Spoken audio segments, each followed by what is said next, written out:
Let's discuss this with Mary-Louise McLaws. She's an epidemiologist as well as an advisor to the World Health Organization and joins me from the Australian capital, Canberra.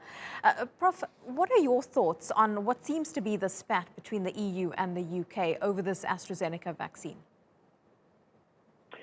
Good morning, Yashini. Look, it's quite complex. I mean, on the one hand, you've got a country, the UK, that has had 14 weeks rollout, that started rolling out very slowly at about 31,000 injections per day, and now has increased that ninefold to over 480,000 injections per day, and has reached something like 42% of its population for at least one dose. That is magnificent. But you've also got the UK population that have always been great uptakers for vaccines. So you've got a couple of things going there. And then, of course, you've got this issue of supply and planning. So the EU as a group have only been able to reach 13% of its population. And that could be poor planning, poor supply, and also poor support of vaccination by the population. And now some of them are going into their third wave, with Germany seeing a daily case number of around 17,000 cases, mostly last week. I think it's down to about 8,000 cases per day. It's huge. So now I think they're starting to worry a lot. But they should have been planning much earlier. They've had 11 weeks to increase their rollout. Yeah, it's very concerning what's happening in the EU at the moment, especially with this third wave coming. And I mean, how much of an impact has the AstraZeneca suspension had? Because countries like Denmark and Norway and other countries around the world suspended it for a while because of the threat of blood clots. And so there's been the suspension on rollouts, but also a dent in the faith in this particular vaccine.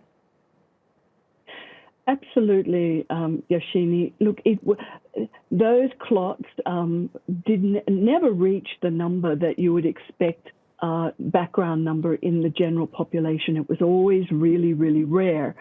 So when we first heard of that, and in this end of the world, we thought there was maybe some geopolitical movement going on here, because it was a very rare number when you divided it by a batch of 5 million, even by 1.5 million that they were saying that they had rolled out and found 7 cases of serious cerebral clots. So overly cautious.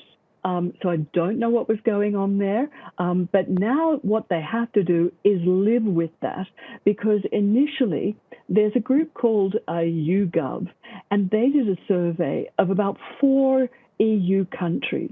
So Germany initially, now remember they don't take up vaccines as readily as the UK, and the Germans thought around February that about 43% of them thought the vaccine was safe. That has now dropped to a third. So 55% of Germans now think that the vaccine's unsafe. In France, a third of them thought it was safe. That's dropped to 23%. And a whopping 61% of the French think the vaccine's unsafe. So not only have they had poor supply, potentially poor planning, poor early rollout and uptake, they've now got vaccine wariness that they've got to work with. So it's an uphill battle.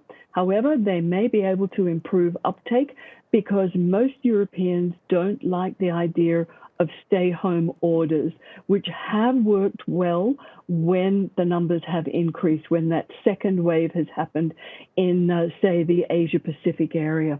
So let's hope that they talk to the Europeans and explain that this is probably their only hope, is to get the vaccine into their arms, and they become more positive about the vaccine. Well, let's hope that will be the case. Mary-Louise McLaws, really appreciate your time. Thanks very much.